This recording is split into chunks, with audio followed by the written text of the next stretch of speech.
Kanchipuram Vakula silks నాణ్యత మా ప్రాధాన్యత. మదీనాగూడ, మియాపూర్, హైదరాబాద్ లో త్వరలో శుభారంభం.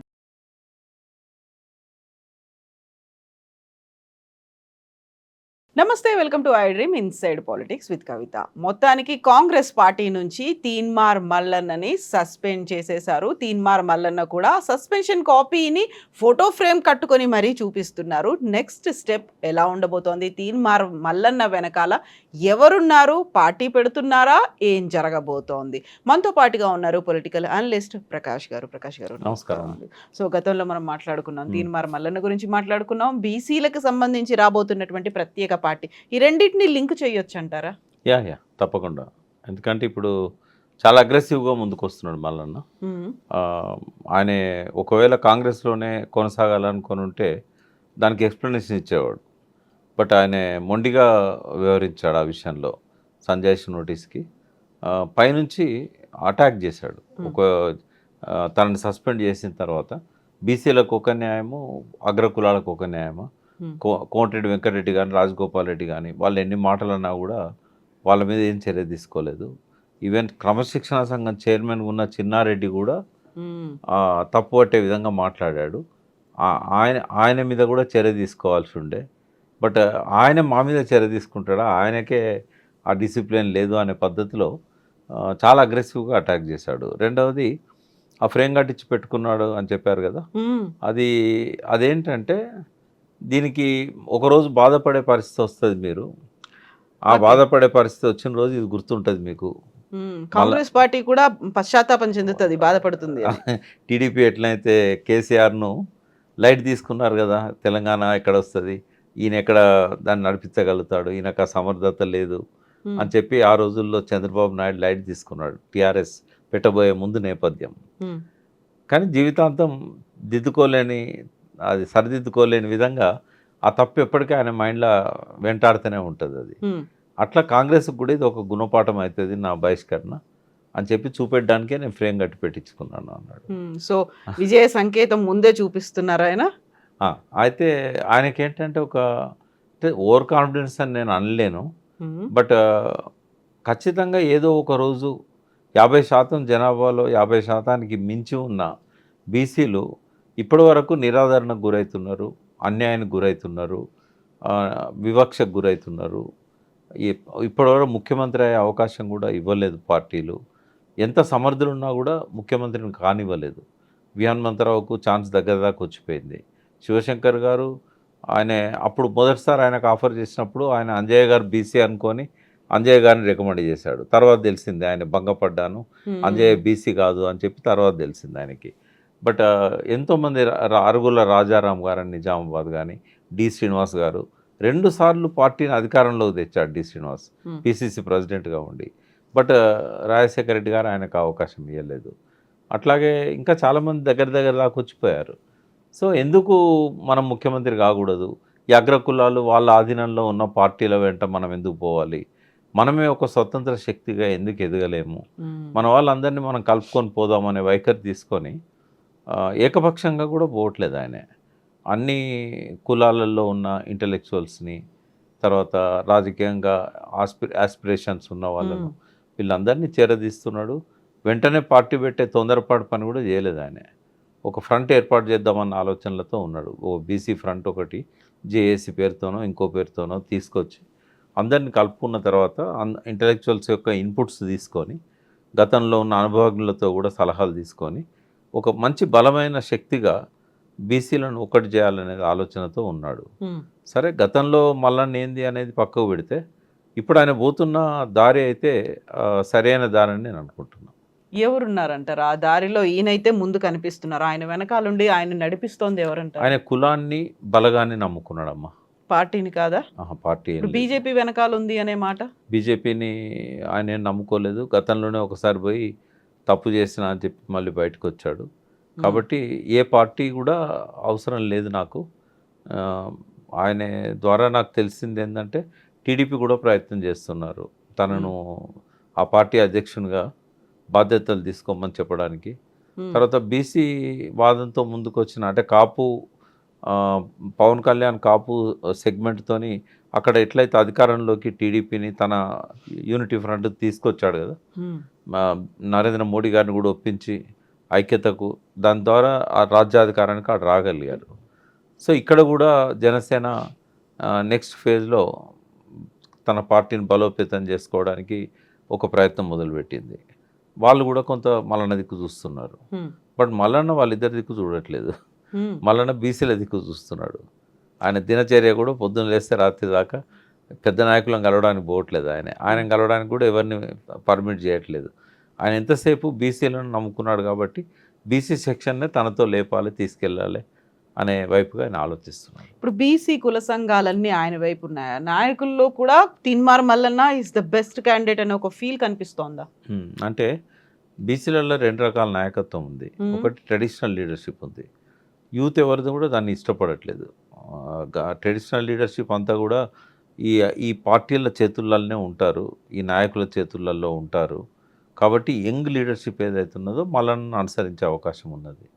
ఈ పాత నాయకులంతా ఏ పార్టీలో ఉన్న వాళ్ళు ఆ పార్టీలోనే ఇంకా అడ్జస్ట్ అయ్యే పరిస్థితుల్లో ఉంటారు. మొన్న మాట అన్నాడు ప్రెస్ మీట్లో, ఇంకా మా భుజాలలో బానిస భావాలున్నాయి, ఆ బానిసత్వాన్ని పట్టుకొని వేలాడుతున్న వాళ్ళు ఉన్నారు అని చెప్పి ఒక మాట అన్నాడు. అంటే ఇంకా వాళ్ళు బయటకు వస్తారని అయితే నేను అనుకోవట్లేదు. అది ఆపోజిషన్ పార్టీలో ఉన్న వాళ్ళైనా, అధికార పార్టీలో ఉన్న వాళ్ళైనా, కేంద్రంలో అధికారంలో ఉన్న పార్టీలో ఉన్న వాళ్ళైనా, ఆ బీసీ నాయకత్వం ఏదైతే ఉన్నదో అది బయటకు వస్తుందని నేను అనుకోవట్లేదు. ట్రెడిషనల్ లీడర్షిప్ అది. ఇప్పుడున్న గ్రామాలలో ఉన్న కుల సంఘ పెద్దలు వీళ్ళంతా కూడా ఏదో ఒక దొర చెప్పు చేతల్లోనో, లేకుంటే ఏదో ఒక అగ్రకుల నాయకుడు చెప్పు చేతల్లోనో ఇంతకాలం రాజకీయాలు చేస్తూ వచ్చారు. ఇక వాళ్ళని నమ్ముకొని ఉపయోగం లేదు మల్లన్నకి. మల్లన్న యంగ్ లీడర్షిప్ మీదనే ఆయన ధ్యాస పెట్టాలి. విద్యార్థుల నుంచి ఒక పెద్ద సెక్షన్ ఉంటుంది, యూత్ నుంచి ఒక పెద్ద సెక్షన్ ఉంటుంది. ఇప్పుడు ఎట్లాగో 51 స్థానాలు మహిళలకు రిజర్వ్ కాబోతున్నాయి తెలంగాణలో. ఈ డీలిమిటేషన్ తర్వాత 34 స్థానాలు పెరిగినట్టయితే 153 అవుతాయి. అందులో ఒక 51 స్థానాలు మహిళలకు రిజర్వ్ చేస్తారు. కాబట్టి మహిళల్లో కూడా ఆ చైతన్యం వచ్చింది. ఇంట్రెస్ట్ ఉన్న వాళ్ళు నెక్స్ట్ ఎమ్మెల్యేగా పోటీ చేయాలనుకున్న వాళ్ళు. తర్వాత బీసీలలో చాలామందికి డబ్బున్న వాళ్ళు కానీ, లేదా జనంలో బలం ఉన్న వాళ్ళు కానీ, సంఘ సేవా కార్యక్రమాల్లో ముందున్న వాళ్ళు కానీ, ఈ అధికార పార్టీలలో వాళ్ళకి అవకాశాలు రాక చాలా కాలంగా వెయిట్ చేస్తున్న వాళ్ళు ఉన్నారు. ఈ కాన్స్టిట్యుయెన్సీ వైజ్గా కనుక ఆయన వర్కౌట్ చేసుకోగలిగితే చాలా పెద్ద టీం దొరుకుతుంది ఆయనకు. ఎమ్మెల్యేగా నిలబడాలని వాళ్ళు ఖర్చు పెట్టుకోగలిగే వాళ్ళు కూడా చాలామంది ఉన్నారు. ఇప్పుడు ధనవంతులు లేరని నేను అన్నాను. బీసీలల్లో ప్రతి కమ్యూనిటీలో 100కు పైనే ధనవంతులు దొరుకుతారు మనకి. వాళ్ళలో కొందరు బ్లెస్సింగ్స్ ఉన్నా కూడా దానికి ఫండింగ్కి ప్రాబ్లం ఉండదు. కానీ ఒక కొత్త చైతన్యంతో మీరు డబ్బులు వాళ్ళ దగ్గర తీసుకోండి, ఓట్లు మాకేయండి అనే పద్ధతిలో ఒక వాతావరణం రాబోతున్నది. వాళ్ళు సంపాదించుకున్నారు, అధికారంలో ఉండి మేమేం సంపాదించుకోవడానికి రావట్లేదు, మన కమ్యూనిటీని డెవలప్ చేసుకోవడానికి వస్తున్నాం, మా విజన్ ఇది అని చెప్పి ఇప్పటి వరకు ఏ ప్రభుత్వాలు కూడా బీసీల గురించి ఆలోచించని అనేక పథకాల గురించి విజన్ను కనుక ఆవిష్కరించినట్టయితే ప్రతి బీసీ హృదయంలో నిలబడిపోయే విధంగా ఆ పార్టీని డెవలప్ చేయొచ్చు. ఒక రోడ్ మ్యాప్ ఇది. Road map, yes. ఎందుకంటే స్వాతంత్రం వచ్చిన కాడి నుంచి కూడా వాస్తవంగా బీసీలకు ఏం కావాలనో ఏ పార్టీ పట్టించుకోలేదమ్మా. ఇంకా ఎంతో కొంత, అంటే కేసీఆర్ నా దగ్గరని కాదు, కొంత బీసీల గురించి వాళ్ళ జీవన ప్రమాణాలు పెంచాలనే ఆలోచన చేసింది కేసీఆరే. అది మత్స్యకారులకు కానీ, యాదవులకు, కుర్మలకు కానీ, తర్వాత వ్యవసాయానికి సాగునీరు ఇచ్చే విషయంలో కానీ ఎంతో కొంత ఇప్పుడు గౌడ్స్ ఉన్నారు, వాళ్ళకు ఈ బ్రాండీ షాపులలో, వైన్ షాపులలో రిజర్వేషన్స్ ఎవరిచ్చారు? అట్లే వాళ్ళకి అనేక రకాల స్కీమ్స్ వచ్చాయి. అయితే వాస్తవంగా ఇవాళ ఒకసారి మాట్లాడుకుందాం బీసీలకు ఏం కావాలనేది. మొదటి నుంచి కూడా వీళ్ళు, అంటే బీసీ అంటే కూడా ఇప్పుడు ఎట్లా ఉంటుందంటే, తెలంగాణను మేము ఒకటి అనేది, తెలంగాణ సంపన్న ప్రాంతం, సకల వనరులు ఉన్న ప్రాంతం. ఇది వెనకబడ్డ ప్రాంతం కాదు, వెనక్కి నెట్టేయబడ్డ ప్రాంతము అని. ఎవరు నెట్టేశారని?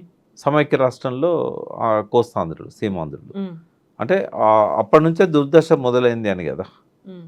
కొంత నిజాం పీరియడ్లో కూడా వెనక్కి నెట్టేయబడ్డారు కొంతవరకు. బట్ బీసీలు ఎన్నడూ వెనుకబడ్డ వాళ్ళు కాదు. ఎందుకంటే ఉత్పత్తి చేసేవాళ్ళు, కళా నైపుణ్యాలు ఉన్నవాళ్ళు, వాళ్ళు ఎందుకు వెనుకబడి ఉంటారమ్మా? ఏ విషయంలో వెనుకబడి ఉంటారు? ఉత్పత్తిని నమ్ముకున్న వాళ్ళు, ఉత్పత్తి చేసిన ప్రోడక్ట్స్ని అమ్ముకున్న వాళ్ళు, వాళ్ళ చేతిలో వృత్తి ఉన్నంత వరకు, వాళ్ళ లోపల శ్రమించాలనే తత్వం ఉన్నంత వరకు, వారి ఉత్పత్తుల్లో నైపుణ్యం ఉన్నంత వరకు వాళ్ళు ఎందుకు బీదవాళ్ళు ఉంటారు? ఒక రైతు ఒక వడ్రంగిని పిలిచి నాకు నాగలి కావాలని కర్ర ఇస్తాడు. చేసినందుకు అతను శ్రమిస్తాడు, నైపుణ్యాన్ని ఉపయోగిస్తాడు, ఉత్పత్తి చేస్తాడు. ఫ్రీగా చేయించుకుంటాడా? డబ్బులు ఇస్తాడు కదా. మరి ఎందుకు వెనుకబడి ఉన్నారు వాళ్ళు? ఆధునికతలో వృత్తి నైపుణ్యానికి స్థానం లేకుండా పోయింది. పారిశ్రామికీకరణ జరిగిన తర్వాత మెకనైజేషన్లో వృత్తులు మాయమైపోయినాయి, సాంప్రదాయ వృత్తులని పోయినాయి. ఆధునికత ఎప్పుడైతే వచ్చిందో, ఉదాహరణకు ఒకటే ఎగ్జాంపుల్ చెప్తాను నేను, మిగతా బీసీ కులాలన్నింటిని అర్థం చేసుకోవడానికి. ఒకప్పుడు మన ఇంట్లో కుమ్మరి లేకుండా ఇల్లు గడిచేది కాదు. కుమ్మరి ఇంటి మీద గుణ కప్పేది, అవసరమైతే ఆ ఇంటికి కావాల్సిన మట్టిని సరఫరా చేసేవాడు. ఎవరైనా ఇంటి ముందరికి వస్తే కాళ్ళు కడుక్కోవడానికి కడవ చేసేవాడు. చేతిలో ఒక మట్టి పాత్ర, చెంబు. ఈ ఇత్తడి సామాన్లు, అల్యూమినియం, ప్లాస్టిక్ రాకముందు సంగతి నేను చెప్తున్నాను. పారిశ్రామికీకరణ జరగక ముందు విషయాలు చెప్తున్నాను, మొన్నటి వరకు ఉన్న విషయాలు చెప్తున్నాను. వడ్లు దాచుకోవడానికి పెద్ద పెద్ద గాదెలు చేసేవాడు, గరిసెలు చేసేవాడు. ప్రతి అవసరానికి, ఇంట్లో వంట చేసుకోవడానికి కూడా కుండ, నీళ్లు దాచుకోవడానికి కడవలు, నీళ్లు మోసుకోవడానికి, నీళ్లు ఉంచుకోవడానికి ఎంత మంచిగా ఉండేది. అందులో పోస్తే ఎండాకాలం కూడా చల్లగా ఉంటాయి. ఇప్పటికి కూడా మనం నిర్మల్ రంజన్లు ఇవన్నీ వాడుతూ ఉంటాం. అయితే ప్రతి ఒక్క అవసరానికి పనికొచ్చిన కుమ్మరి ఇవాళ ఏమైపోయాడు?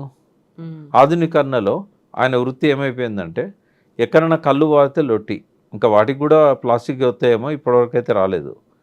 కళ్ళు వాటిని లొట్టి అంటాం. తాడి చెట్టుకు పైన కడతారు. రెండవది, ఎవరైనా చస్తే ఆ నిప్పు పట్టుకపోవడానికి చావు కుండలు, తర్వాత పెళ్ళికి ఐరన్ కుండలు. మరి ఇస్రాయల్ ఇన్ని చేసిన కుమ్మరి ఈ 3 కుండలకు పరిమితం అయిపోయాడు. ఉగాది పచ్చడి కుండ. ఇంకా ఎట్లా బతుకుతాడు ఆయన? ఆయన ఏమైపోయాడు? ఆ వృత్తిని వదిలిపెట్టేసి అడ్డం మీద కూలిగా మారిపోయాడు. ఒకవేళ ఈ వస్తువుల తయారీలో, ఆధునీకరణ వల్ల వచ్చిన వస్తువుల తయారీలో అతన్నే ఆ నైపుణ్యాన్ని పెంచి అతనికే ఆ పెట్టుబడి ఇచ్చినట్టయితే ప్రభుత్వాలు, ఎందుకంటే మారుతున్న క్రమంలో ఆ వృత్తులను కూడా ఆధునీకరించాలి కదా, ఆ వృత్తికారులకు కూడా శిక్షణ ఇవ్వాలి కదా. చాలాసార్లు కేసీఆర్ గారిని విమర్శించారు. ఈ గొల్ల కుర్మలలో మా తల్లిదండ్రులు గొర్రెలు కాస్తున్నారు, మేము కూడా గొర్రెలు కాయన్నా, మీ గొర్రెల స్కీమ్ పెడుతున్నావు కదా, మేము కూడా గొర్రెలు కాయన్నా, మాకు ఉద్యోగాలు ఇవ్వండి, గొర్రెలు కాదు అని చెప్పి అన్నారు.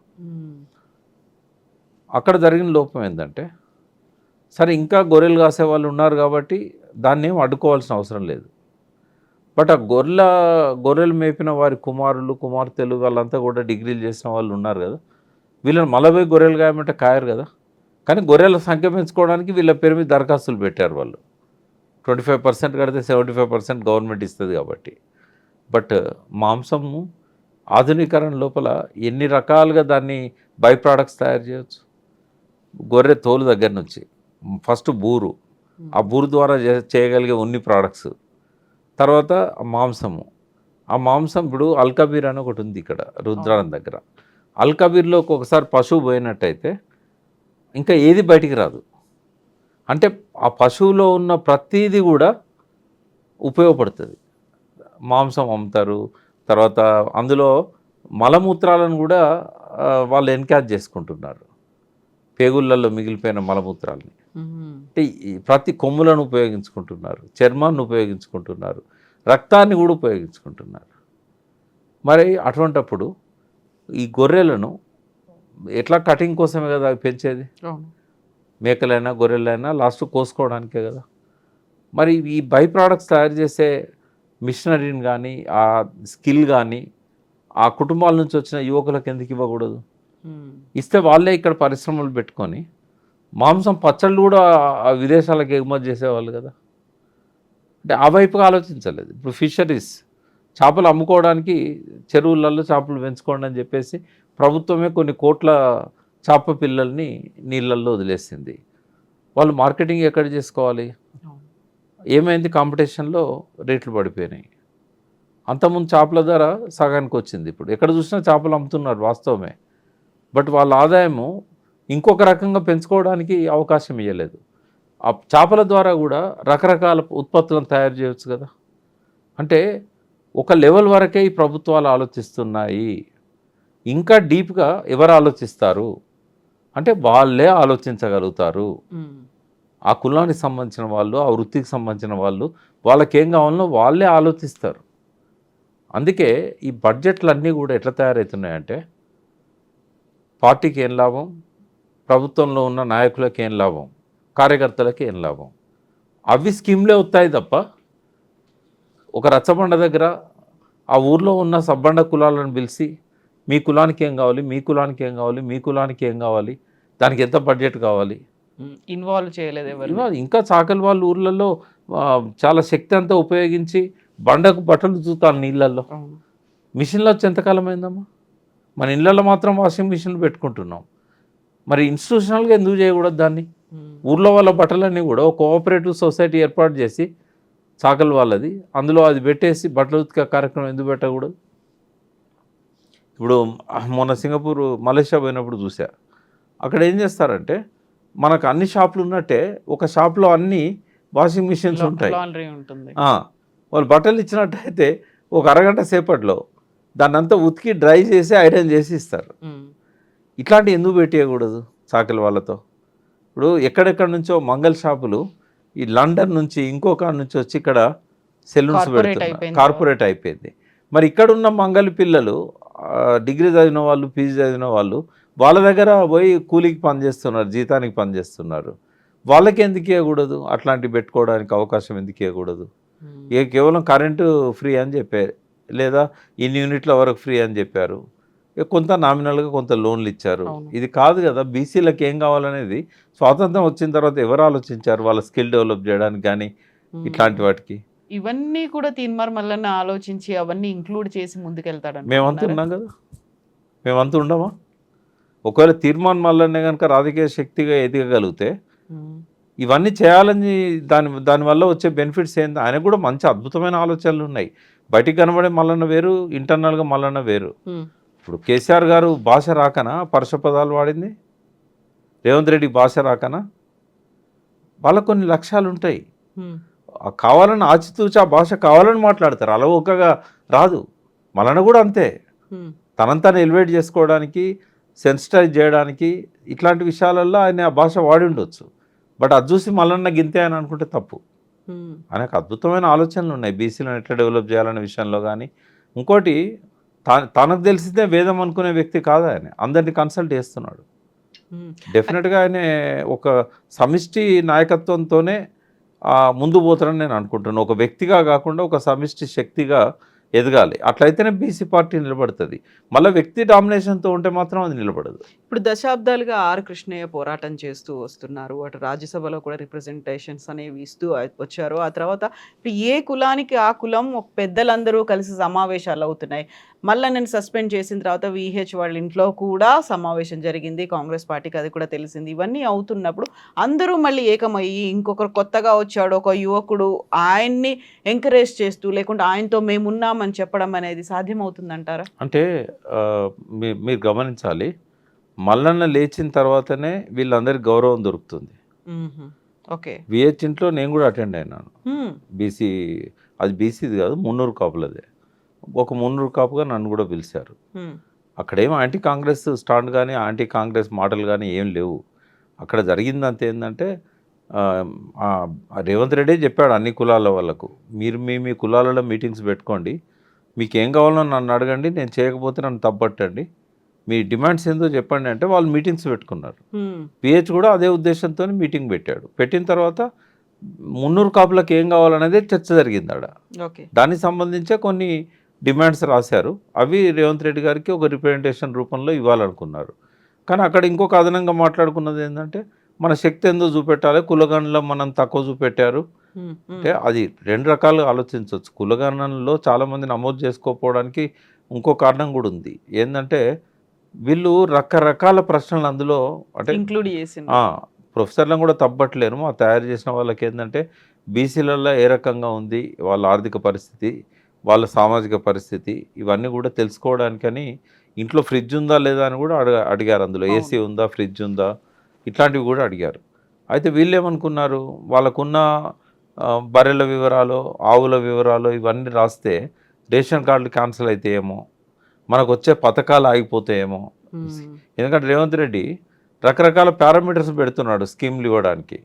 ఇదివరకు ఇచ్చిన స్కీమ్లోనే కొనసాగించడానికి కూడా రకరకాల ఇవి పెడుతున్నాడు. రేపు ఈ సర్వే రిపోర్ట్ పోయినాక మన అన్ని కట్ చేస్తాడేమో అనే భయంతో చాలామంది సర్వేలో పాల్గొనలేదు. అట్లాంటి జరిగింది. అది ఉద్దేశపూర్వకంగా జరిగిందని నేను అనేదానికంటే ఇట్లాంటి వాటి వల్ల జరిగి ఉండదు. బట్ ఏది ఏమైనా కూడా సర్వే సరిగా లేదు అనేది మాత్రం వాస్తవం. ఒకటే ఉదాహరణ ఏంటంటే రెడ్ల సంఖ్య కంటే 300 కాపుల తక్కువ చూపెట్టారు. మీరు ఏ ఊరికి పోయినా కూడా ఊర్లో ఒక రెడ్డి ఉంటే 20 కాపుల కుటుంబాలు ఉంటాయి. తర్వాత చాలా 4-5 జిల్లాలలో 300 కాపులు పక్కన రెడ్డి అని పెట్టుకుంటారు. వాళ్ళందరినీ రెడ్ల ఖాతాలో వేసేసారు. ఇట్లాంటివన్నీ జరిగినాయి. కాబట్టి మేము చెప్పింది ఏంది, బిహెచ్కి గ్రామాన వాళ్ళు సర్వే చేసినవి అంటించినట్టయితే ఎవరు అసలు రెడ్డి, ఎవరు 300 కాపు రెడ్డి అనేది తేలుతుంది. అట్లా ఎవరెవరైతే ఎన్రోల్ చేసుకోలేదో ఆడ ఎన్రోల్ చేసుకోవడానికి అవకాశం ఉంటుంది. కాబట్టి అవన్నీ డిస్ప్లే చేయమని చెప్పాం.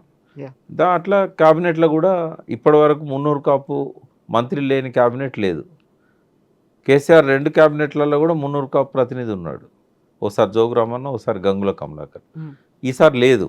అంటే బూరుగుల రామకృష్ణారావు గవర్నమెంట్ నుంచి ఈ రోజు వరకు లేకుండా ఎన్నో లేదు. కాబట్టి మనకు అన్యాయం జరిగింది. మీరు అది ఆయన దృష్టికి తెచ్చి ఆ పార్టీలో ఉన్న చేయాలి. ఇప్పుడు దానం నాగేందర్ ఆ పార్టీలో పోయాడు 300 కాపు. గంగుల కమలాకర్ టీఆర్ఎస్లో ఉన్నాడు కాబట్టి ఆయనకి ఇవ్వరు. ఆది శ్రీనివాస్ ఉన్నాడు, విప్ ఇచ్చారు ఆయనకి. మరి ఆయనకి ఎలిజిబిలిటీ ఉంది కదా. రేపు ఎల్లుండో సస్పెండ్ అయ్యే, అంటే ఎలక్షన్ కమిషన్ నుంచి తాకీదు అందుకోబోతున్న దానంకి ఇయ్యరు. ముగ్గురే ఉన్నారు 300 కాపు ఎమ్మెల్యేలు. మరి ఆయనకి ఇవ్వచ్చు కదా అని చెప్పి ఇట్లాంటి విషయాల మీదనే మాట్లాడడం తప్ప తీర్మానం మరణ గురించి చర్చ రాలేదు, ఎవరి గురించి చర్చ రాలేదు. అది అయితే బీసీలలో ఒక ట్రెండ్ ఏముంటుందమ్మా, మేము పార్టీ పెట్టినప్పుడు కూడా టీఆర్ఎస్ కేసీఆర్ గారి దగ్గరికి వచ్చి కొంతమంది బీసీ టీడీపీలో ఉన్న బీసీ నాయకులు ఏం చెప్పేటోళ్ళు అంటే, నువ్వు ఇట్లే ఫైట్ చేయన్నా, నువ్వు చేస్తే మాకు గౌరవం పెరుగుతుంది ఆడ. అంటే మన తెలంగాణ నాయకులు బీసీ కానీ లేకుంటే ఓసీ కానీ తెలంగాణ నాయకులకు తెలంగాణ ఉద్యమం వస్తుందంటే చంద్రబాబు విలువ ఇచ్చేవాడు. అక్కడ వీడు పోకుండా కాపాడుకోవాలి ఆ పార్టీకి. అట్లనే ఇప్పుడు మల్లన్న నెంబడి పోకుండా కాపాడుకోవాలి, మల్లన్న భావజాలంలో బీసీలు పడకుండా చేయాలంటే ఏం చేయాలి? ఇప్పుడు బీసీ ముఖ్యమంత్రి ఇస్తానని బీజేపీ చెప్పాలి. మళ్ళీ ఇప్పుడు బీసీలలో 6 స్థానాల్లో కనీసం 2-3 బీసీలకు ఇవ్వాలని రేవంత్ రెడ్డి ఆలోచించాలి. అంటే ఆ నాయకులకు కూడా ఏముంటుంది అంటే మల్లన్న లేస్తేనే మనకు గౌరవం దొరుకుతుందిరా బాబు అని అనుకోవాలి వాళ్ళు. కాబట్టి పరోక్షంగా ఎంకరేజ్ చేస్తారు, పరోక్షంగా తప్పకుండా ఎంకరేజ్ చేస్తారు. ప్రత్యక్షంగా ఇలా అవకాశం లేని వాళ్ళు, ఈ పార్టీల మీద వ్యతిరేకత ఉన్న వాళ్ళు, బీసీలకు సరైన న్యాయం దొరకాలి అనుకున్న వాళ్ళు నమ్ముకుంటారు మల్లన్నను. మళ్ళీ ఆయన ఏం చేస్తాడనేది తర్వాత సంగతి. బట్ ఆయన సరైన పద్ధతిలో దీన్ని సమిష్టి నాయకత్వంతో ముందుండి తీసుకుపోగలితే డెఫినెట్గా ఇది క్లిక్ అవుతుంది.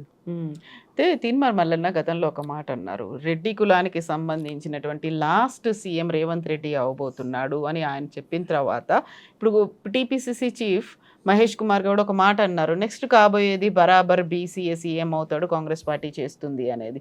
అదొక రకంగా మీరు ఇప్పుడు చెప్పినటువంటి లాజిక్ని బట్టి చూస్తే అది మల్లన్న విజయంగా అనుకోవచ్చు అంటారా? 100%. అయితే మల్లన్న విజయమే కానీ వాళ్ళ కుట్ర కూడా. ఇప్పుడు ఏమైంది, తెలంగాణ వాదంతో కేసీఆర్ కరీంనగర్ బై ఎలక్షన్లో ఎంపీగా పోటీ చేసినప్పుడు 2,03,000 మెజార్టీతో జీవన్ రెడ్డి మీద గెలిచాడు. అంటే పార్టీకి ఏం పోయింది సంకేతం అంటే, టీడీపీకి కానీ కాంగ్రెస్కి కానీ తెలంగాణ అనకుంటే జనక్షేత్రంలో మనం నిలబడలేము అనేది ఎస్టాబ్లిష్ అయిపోయింది. వెంటనే మళ్ళీ ఉప ఎన్నికలకు కేసీఆర్ తెరదీశారు. 2008లో 15 మంది ఎమ్మెల్యేలు రిజైన్ చేశారు, 4 ఎంపీలు రిజైన్ చేశారు.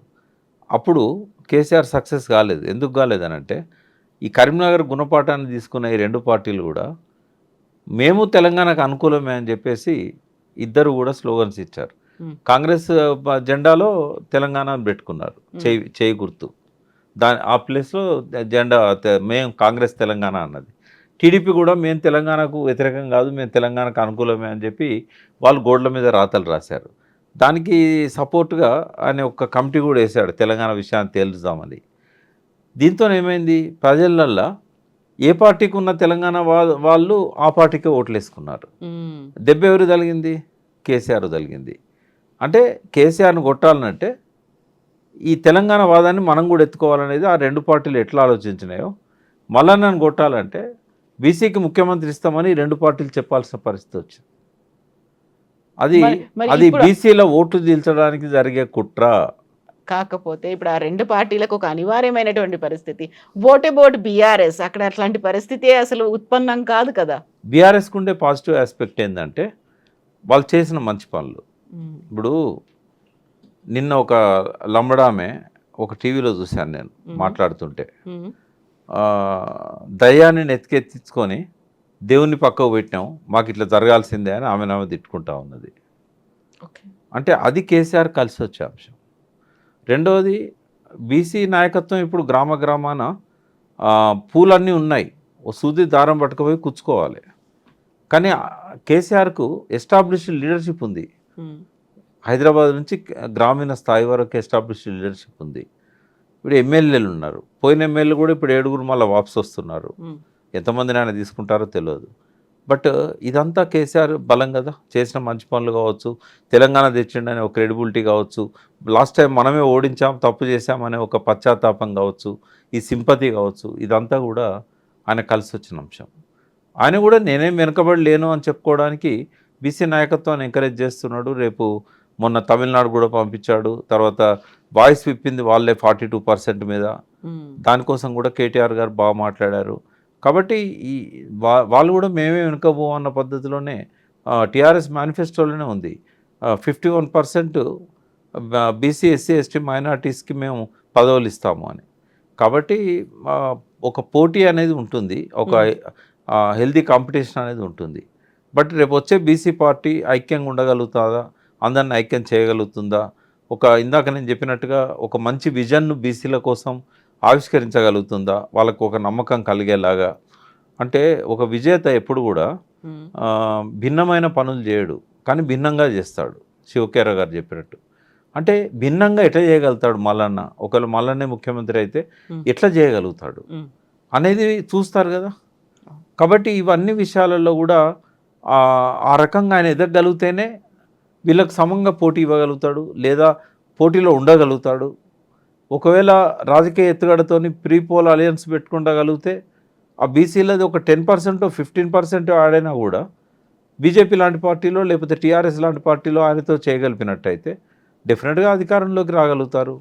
ఒకవేళ పతనం అవుతున్న కాంగ్రెసే కలుస్తుందా, ఓపెన్ ఉంటుంది కదా, ఎవరితో కలిస్తే అధికారంలోకి రాగలుగుతాం అనేది మల్లన్న ఆలోచిస్తాడు. మల్లన్న పేరు ఎందుకు తీసుకుంటున్నా అంటే, ఇప్పటివరకు నాకు తెలిసినంతవరకు స్వాతంత్రం వచ్చిన తర్వాత బీసీలకు ముఖ్యమంత్రి అయ్యే అవకాశాలు వచ్చినాయి కానీ కాలేకపోయినలు, కానీ నేను ముఖ్యమంత్రి అవుతాను అని చెప్పిన మనిషి లేడు. ఇప్పటిదాకా లేడు. కనీసం ఓపెన్గా స్టేట్మెంట్ ఇచ్చిన నాయకుడు లేడు. నేను డి శ్రీనివాస్ 2 సార్లు పిసిసి ప్రెసిడెంట్గా ఉండే అధికారంలో కాంగ్రెస్ని తీసుకొచ్చినప్పుడు నాకు ముఖ్యమంత్రి పదవి ఇవ్వాలని ఒక ప్రెస్ మీట్లో చెప్పాడా? కేశవరావు గారు చెప్పారా? బి హనుమంతరావు అక్కడ పోయి పైరవీలు చేసుకున్నాడు కానీ ఆయన చెప్పలేగా. అరుగుల రాజారాం గారు చెప్పలే కదా. నేను అప్రిషియేట్ చేసేది మల్లన్న అక్కడ. అంటే ఎప్పుడు నేను యూత్కి ఏం చెప్తానంటే, మీకు డ్రీమ్స్ ఉండాలి. అబ్దుల్ కలాం చెప్పినట్టు dare to dream, strive to achieve. అది రేవంత్ రెడ్డి చేయగలిగాడు. 5 ఏళ్ల కింద నేను ముఖ్యమంత్రిని అవుతానని చెప్పి కొట్టగలిగాడు. మరి అది ఇన్స్పిరేషన్ ఇస్తుంది కదా మల్లన్నకు. మళ్ళీ వీళ్ళిద్దరు ఎవరిని ఫాలో అవుతున్నారు? కేసీఆర్నే ఫాలో అవుతున్నారు. ఒక రాజకీయ శక్తిగా ఒక బక్కపల్చని వ్యక్తి, 10 మంది కూడా ఫాలోయింగ్ లేని వ్యక్తి, చేతిలో డబ్బు లేని వ్యక్తి, కులబలం లేని వ్యక్తి తెలంగాణను సాధించడమే కాక 2 టర్మ్ ముఖ్యమంత్రి అయిండు. అదే కదా వాళ్ళని ఇన్స్పైర్ చేసింది. ఆయనే కదా రోల్ మోడల్. అందుకే ఆయన మాట్లాడే మాటలను కాపీ కొడతారు, సామెతలను కాపీ కొడతారు. తెలంగాణ ప్రజలకు కనెక్ట్ కావాలంటే ఎట్లా మాట్లాడాలనో ఆయన దగ్గర నుంచి తీసుకుంటారు. శత్రువుని ఎట్లాంటి మాటలతో అవమానపరచవచ్చో అనగదొక్కచ్చో నేర్చుకున్నారు. అంటే తెలంగాణ భాషలో చెప్పాలంటే, అరే కేసీఆర్ జుట్లకెళ్ళి రేవంత్ రెడ్డి పుట్టిండ్రా అని మొన్నటిదాకా అన్నారు. అరే రేవంత్ రెడ్డి జుట్లకెళ్ళి మల్లన్న పుట్టిండ్రా అనే కాడికి వచ్చింది. అంటే డెఫినెట్గా ఒక విజను, ఒక ప్యాషను ఉన్నవాడు సంఘటిత శక్తిగా ఎదగగలిగితే రిసోర్సెస్ అన్నిటిని మేధావులను, విద్యావంతులను, కలుపుకొని అన్ని సెక్షన్స్ కనుక కలుపుకోగలిగితే ఎదురుండదని నేను అనుకుంటాను. ఎందుకంటే వీళ్ళందరూ ఇదివరకు అధికారంలో ఉన్నవాళ్ళే. కొత్తగా మన కోసం ఒక శక్తి వస్తుంది, మనవాడు వస్తున్నాడు, మనవాడు మనకి ఇన్ని చేస్తానంటున్నాడు. ఇవన్నీ ఎవరన్నా ఆలోచించిందా అసలు? గతంలో ఉన్న ఏ పార్టీ అన్న ఆలోచించిందా? నరేంద్ర మోడీ బీసీ అయినా ప్రధానమంత్రిగా ఉండి ఆలోచించాడా? ఇట్లాంటివి అన్నీ వస్తాయి కదా. ఒక పాజిటివ్ యాంగిల్ కనిపిస్తుంది. ఆయన పార్టీ స్ట్రక్చర్ ఎంత ముఖ్యమో విజన్ అంత ముఖ్యం. తెలంగాణ రాకముందు కూడా ఆ విజనే తెలంగాణ ప్రజల్ని తెలంగాణ వైపు తీసుకొచ్చారు. అవును. తెలంగాణ వస్తే నాకేమొస్తుంది అన్న ప్రతి ఒక్కడికి కేసీఆర్ సమాధానం చెప్పాడు, నీకేమొస్తుంది అని. సరే అందరికీ అన్నీ వచ్చినాయంటే ఆ ప్రాసెస్లో ఉండగానే పడిపోయింది ఆయన.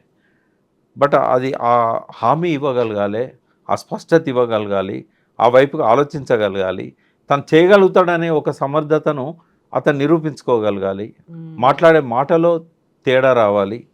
అదివరకు ఒక పార్టీ నాయకునిగానో, ఒక జర్నలిస్ట్గానో, ఒక విమర్శకునిగానో, ఒక యూట్యూబర్గానో ఏవైనా మాట్లాడచ్చు.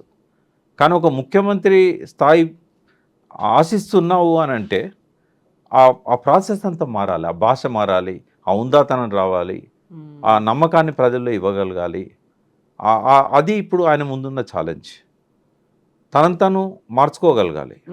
అప్పుడే ఆ బీసీలలో ఉన్న వాళ్ళు కూడా ఇతను ఏకఛత్రాధిపత్యం చేసే వ్యక్తి కాదు, అగ్రకుల నాయకుల్లాగా అహంకారం లేదు, అహంభావం లేదు, ఇతను మనవాడు, మట్టి బిడ్డ, మట్టిలో నుంచి వచ్చినవాడు, ఓ దళితురాలను వైఫ్గా స్వీకరించినవాడు, అందరితో పాటు పేదరికంలో పెరిగినవాడు, ఇతనికి మన బాధలు తెలుసు, ఇతనికి మన గురించి బాధ్యతలు ఉన్నాయి అని గ్రహించగలిగే విధంగా ఆయన లీడర్షిప్ని ఆయన మోల్డ్ చేసుకోగలిగితే డెఫినెట్గా తెలంగాణ ప్రజల్లో ఒక వైబ్రాంట్ కల్చర్ ఉంది, వాళ్ళు ఎత్తుకుంటారు నెత్తికి.